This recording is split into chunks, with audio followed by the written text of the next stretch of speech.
ওই হারুনকে একদিন আমাকে যেরকম উলঙ্গ করছে আল্লাহর কাছে এইভাবে হাত তুলে, আমি আর এইভাবে দোয়া করি না, এইভাবে হাত তুলে আল্লাহ আল্লাহ চিল্লায় তেজগাঁও থানায় বুক ফাইটটা চিৎকার করে মনে হচ্ছে মরে যাবো আমি, চিৎকার করে এইভাবে কান্না করতেছে আল্লাহ আল্লাহ আল্লাহ।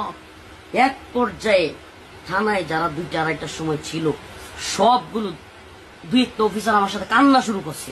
আমার কান্না দেখে আমার মানে কি বলবো আপনার ভয়ঙ্কর চিৎকার আর কান্না।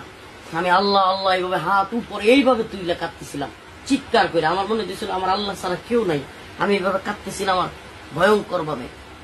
তো সিহেরি পর্যন্ত আমি তাহাজ্জুদ পড়ছি আর কান্না করছি, সিহেরি পর্যন্ত তাহাজ্জুদ পড়ছি আর কান্না করছি, চিৎকার করে কান্না করছি একের পর এক কাঁদতেছিলাম আর একটা দোয়া করতেছিলাম আল্লাহ ওই হারুনকে একদিন আমাকে যেরকম উলঙ্গ করছে আল্লাহ আল্লাহ, আমি একটু বাড়ায় বলতেছিলাম আল্লাহ তুমি এমন করে দিও আল্লাহ, আল্লাহ তুমি এই হারুন এবং তারা যারা করছে আল্লাহ এদেরকে তুমি এইভাবে লাঞ্ছিত করো আল্লাহ, তুমি সব ক্ষমতার মালিক আল্লাহ, এরা কেউ কিছু করতে পারে না, তুমি সব করতে পারো।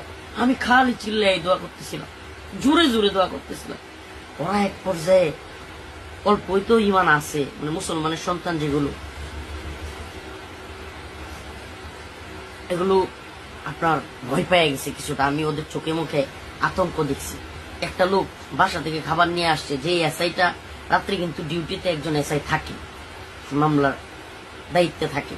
তো এই এসআইটা কান্না করা শুরু করছে, সে সেহরি খাওয়ার জন্য কিছু খাবার আনছে, সে সেহরির সময় হয়ে গেছে খাইতে চায় না। সে বলতেছে হুজুর আপনারা নিয়ে আমি খাবো, হুজুর আমি তো কিছু করি না, হুজুর আমার সাথে দিলে অল্প খান না। আমার নিয়ত হইল ধরু এদের কাদের খাবার খামো, মানে এরা যা করছে কি খামো, না খাই মরে যাবো। আমি একবারে মানে নিজের খাওয়ার কোনো ইচ্ছাই নেই, সেহরি খামো না, রোজা এইভাবে রাখবো, না খাই প্রয়োজনে মরে যাবো গা, মানে এরকম আমার খালি আল্লাহর দিকে এইভাবে, এই যে দেখেন এইভাবে হাত, মানে হাত কিন্তু নিচে না দোয়ার, এইভাবে এইভাবে মাথা উপরে দিয়ে এইভাবে আল্লাহ আল্লাহ আল্লাহ, চিৎকার উপরে চিৎকার, মানে আওয়াজ এত চিৎকার থানা পুরা আমার থামাইতে পারতেছে না। এরপরে ওরাও 1-2 জন কান্না হয়ে গেছে। তো এরা এক পর্যায়ে মানে একটু ঘাবড়ে গেছে। এক পর্যায়ে ও ফোন দিছে, ওরা আবার সিসি ক্যামেরা আপনার ফোনে ফোনে ভিডিও থাকে, মানে সিসি ক্যামেরা কিন্তু মোবাইলে মোবাইলে দেখা যায়।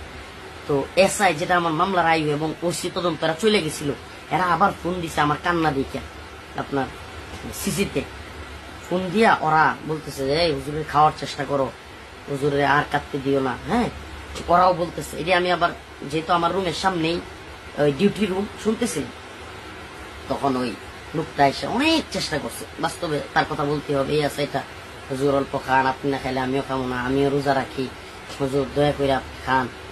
এটা ছিল নাম। ওই দিন ডিউটি অফিসার ভাই, ওর নাম বলতে পারবো না। আল্লাহ কারো কাছে স্বপ্ন পূরণ, কারো আনন্দের উপলক্ষ, আবার কারো জীবন পাল্টে দেওয়ার মুহূর্ত, কখনো জীবন বাঁচাতে সর্বোচ্চ গতিতে উড়ে চলা, কারো আবেগের শেষ মুহূর্ত, আপনজনের শেষ বিদায়ে শামিল হওয়া। এমন সব ইচ্ছে পূরণে সর্বনিম্ন ভাড়ায় দ্রুত গতির বাহন প্রবাসীর হেলিকপ্টার। আপনার প্রয়োজনে যোগাযোগ করুন আমাদের হটলাইনে।